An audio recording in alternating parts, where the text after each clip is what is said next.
CPM. এখন সংগঠনের খরচ তুলতে পার্টি অফিস ভাড়া দিতে হচ্ছে সিপিএম কে। এক সময়ে লাল দুর্গ কাকসায় এমনই সিদ্ধান্ত নিয়েছে সিপিএম। তবে এই সিদ্ধান্তের জেরে জোর বিতর্ক শুরু হয়েছে।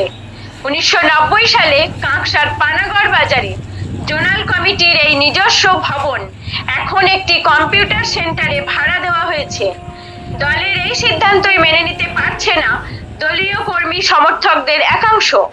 তাদের বক্তব্য, দলীয় কর্মীদের পরিশ্রমের ফসলকে অন্য কাজে লাগানো উচিত নয়। সিপিএম এর এই সিদ্ধান্তকে কটাক্ষ করেছে বিরোধীরা। কাকসা পঞ্চায়েত সমিতির সভাপতি ভবানী ভট্টাচার্য বলেন, সিপিএম দলটাই এখন উঠে যাওয়ার অপেক্ষায়।